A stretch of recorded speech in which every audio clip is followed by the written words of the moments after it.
I'm Alice. I'm participating in the first year of the Recognizing Architecture Postmaster, doing a project around Lower Valtellina and the prehistorical communities. And I'm really happy to have you all here. Thank you. Thank you for inviting me. My name is Luca. I am a full professor in urban planning at Politecnico di Milano, where I also coordinate a PhD program in urban planning design and policy. I'm Sandra. I'm a retired teacher and an anthropologist, and I'm one of Alice's guests. Super. The project I'm working on this year started last summer. I start again to live in Valtellina, that it's my home place. So during my 2 weeks of obliged staying at home, being back from another continent, I start rereading the work of Augustin Berg, that it's a French geographer and philosopher that I knew during the preparation of my bachelor thesis, because he at that moment was speaking about the construction of landscape and how this imaginary can be in a way detached from the actual land. To really go to the point, I can read this sentence he wrote in an article of 2019, and it says, MCVP, that for him is modern capitalism Western paradigm, triggered off what is nowadays called the sixth extinction of life on Earth, and broke up the social bond and caused havoc with the landscape. It entailed a loss of cosmicity, which may well be fatal for humankind. This means that, contrary to that decosmization, in order to ensure sustainability, we have to recosmize, reconcretize, re-earthbind human existence. And this is precisely the aim of mesology. So what he is working on is to develop these transdisciplines, as he said, of mesology that is actually based on the relationship of the subject and the land, the landscape he is living it. So, and how this ever-changing relationship will change at the same moment the subject, the landscape, and the land. So with this in mind, I started this investigation on Valtellina. At first I was really interested in finding out or tracing the history of hydroelectric power, that it is one of the main infrastructure present in the valley, that it's related to the main river of the valley and stuff. But then I start moving in time and trying to focus to prehistorical communities, because especially in this segment of the valley, there is almost no data around it. The investigations started somehow in the 70s with some unexpected discoveries of rest and few excavation from the ministry, let's say, Sovrintendenza.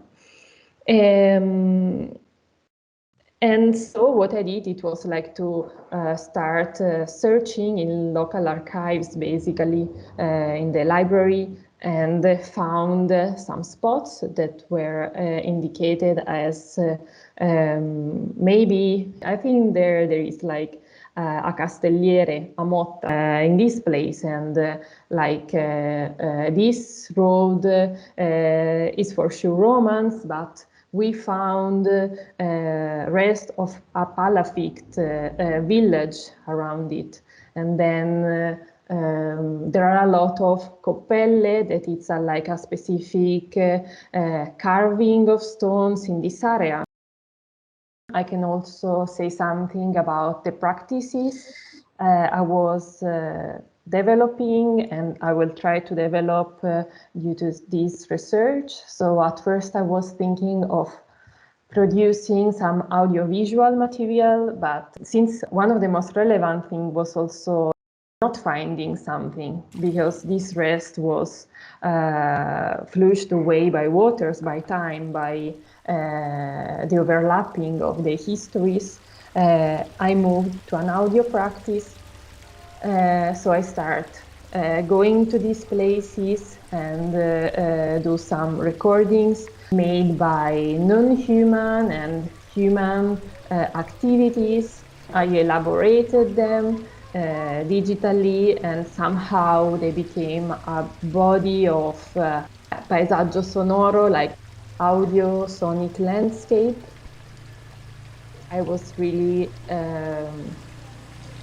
trying to dig in my history and started to re-evaluating my musical education that I had for 15 years, with the aim in mind of acting recosmization. That for me it's like what the glue of this project. So how can modern communities relearn this bind with what is not human, or like integrate with the cosmos. This word cosmo is important also for its etymology. In fact, cosmo and cosmetic share the same etymologic root. And for example, for Berkeley, it's another example of decosmization, how like with modern architecture and contemporary architecture, cosmetics or decoration has really lost his symbolic meaning, and so how architecture is now a decosmizing practice. And also, I stepped again into the work of Henri Lefebvre, rhythm analysis, that really matched my search for like binding this musical practice with my research, trying to understand the rhythm of modern society, both in physical places, but also in like the domesticated process, for example, and how this linear cyclical repetitions has led to the composition of society and the regulation of society as we know it. Now, I think we can like start speculating about other kind of mapping and other kind of geography in Valtellina especially, but also related to communion collectivity, that it's a valley attached to Valtellina that Sandra already investigated about. So Sandra, if you want to jump in. Yes, Alice asked me to explain in some way the theoretical issues behind the research I made in Val Camonica, which is a nearby valley nearby Valtellina. And when I went to the valley and looked at the rock art site of Naquane, I understood that I had to explore the valley as a whole. I mean, the landscape and the mindscapes of the people who lived there, and especially the communal communities who carved the rock art. The first issue is the notion of landscape. So in the 18th century, we started to enjoy the landscape as an object of aesthetical enjoyment. Before that, landscape was a very different thing. For example, harsh mountains or dark forests, everything which was outside our village was dangerous, if not thoroughly hostile. The area outside the village, the area where us live, where them live, which is everything human and not human that lives outside the village, outside the wall. Sometimes is also a material wall of the village, is dangerous. So human communities have always tried to harness the environment they live in into an ordered space. And in order to do it, they used religious notions and negotiated the environment and its inhabitants through ritual behavior. A landscape is perceived by our five senses. It can be seen, listened to, smelt, touched, and tasted. And a space, if it's charged with our memory and affections, becomes a place. For us, that space, it's our place, our house, our home better. But for a tourist or a traveler, it's only a space, because his mindscape or her mindscape is different from mine. In order to have a mindscape, we have to perceive it, and we have a representation, a mimesis of a physical landscape. We are like the imperial cartographers. Borges wrote a short story about them. They were charged with draw a map as detailed as possible by the emperor. At the end, they drew a map which was so very detailed that was as large as the country itself. In some way, it is the representation, that is the map, that creates the territory. The mindscape makes the same thing. We create our landscape because it's the way we perceive it. Of course, now we live in a time where we print maps, and maps can be reproduced by machines, by the press, for example.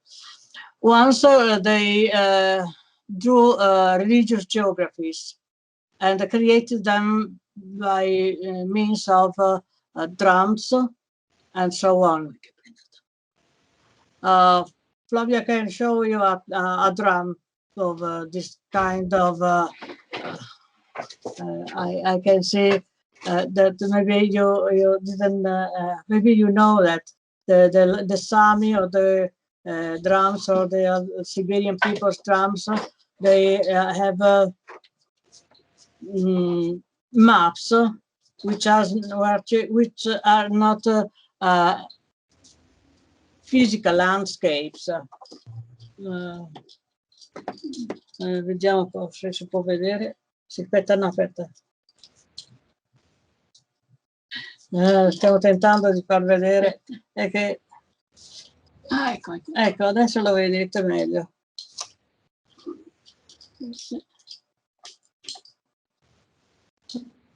And the drums? The drum... Ecco, sì, adesso si vede... purtroppo riflette, vabbè. Vediamo se togliendo la luce qua. And Sandra, that drums is related to which kind of? This is a Siberian drum. And behind this, that's the spirit of the drum. Unfortunately, you can't see it. This is the spirit of the drum. Okay. And also the stick has a spirit, which means that according to the pre-industrial mind, the world is inhabited by spirits, by people, human and not human, which means there can be also a rock. So if we consider rock art, we have also to consider that it's animated.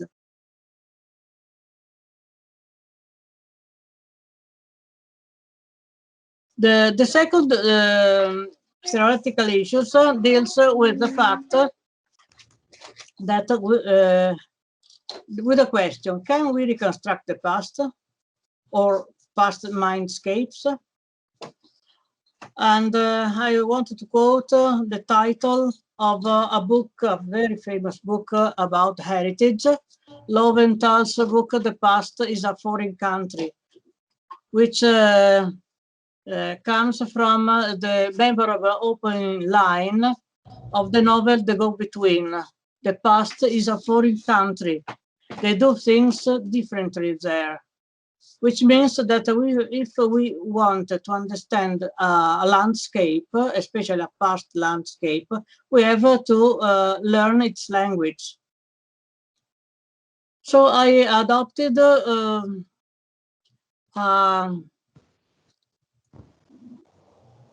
a method that's called multi-site ethnography by Marcos, and followed its advice. Of course, I could not follow the first piece of advice, because follow the people can't be done, because the Camoni were long dead when I was in Val Camonica.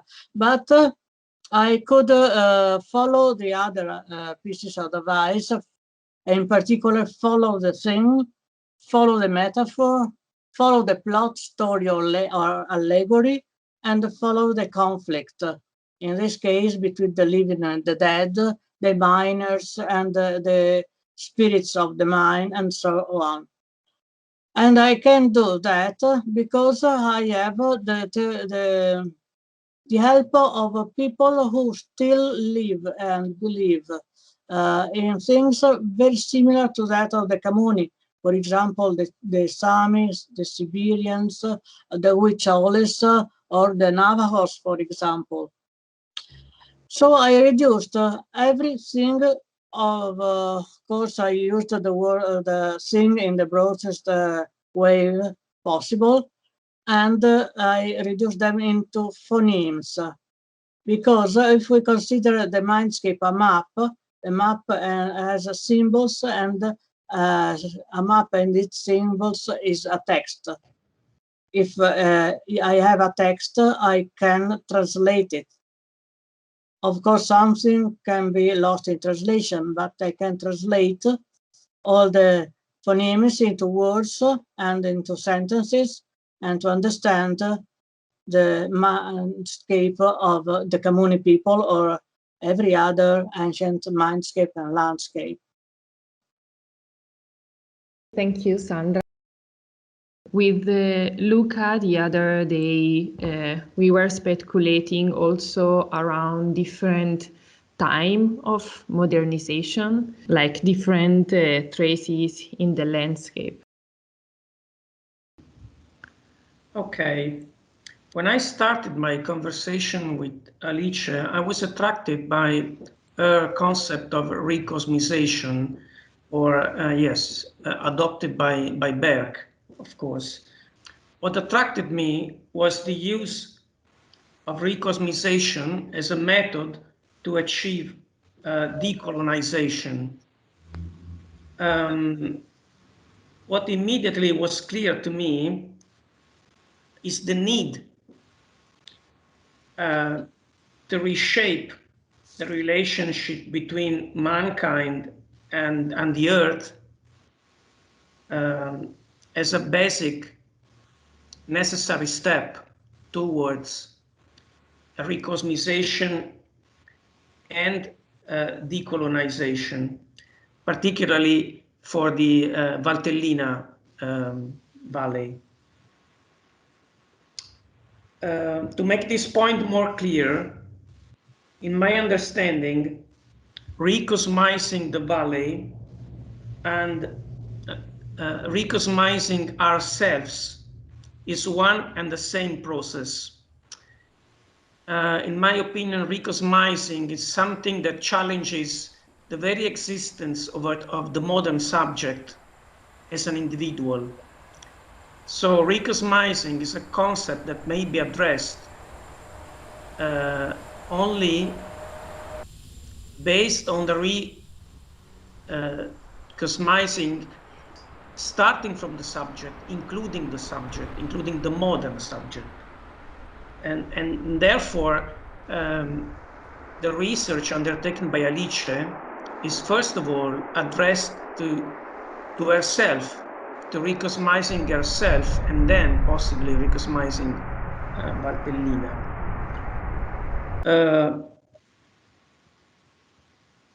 Regarding the topic of colonization and decolonization, yes, I suggested that Valtellina can be considered as affected by different layers of modernization. Maybe the older one was that due to ancient Romans colonization,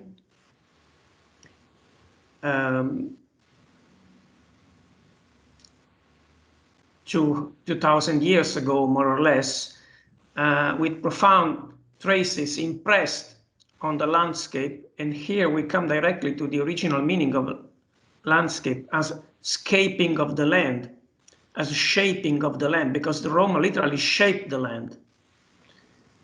Not for visual purposes, but for agricultural and religious purposes, and also military purposes. And then I suggested that possibly another important layer of modernization came much late in the 20th century, where the mode of production was revolutionized from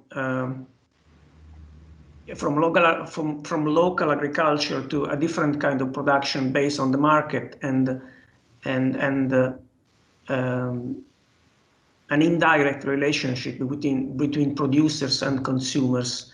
So my suggestion to Alice was considering different layers of modernization, the traces they have left on the landscape in the valley.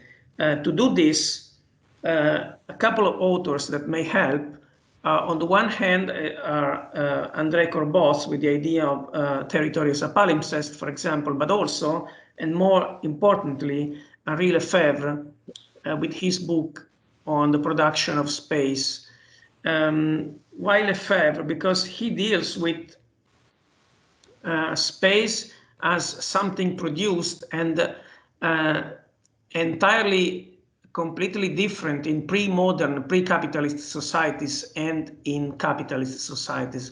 So in the end, the production of space by Lefebvre is an exercise in decapitalizing the world, decapitalizing space, and is also an exercise in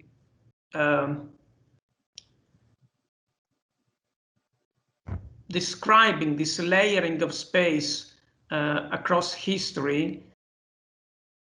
Also, rhythm analysis is important, as addressed by Lefebvre in his posthumous book written at the age of 90, because in Lefebvre understanding, rhythm analysis is much more than audio.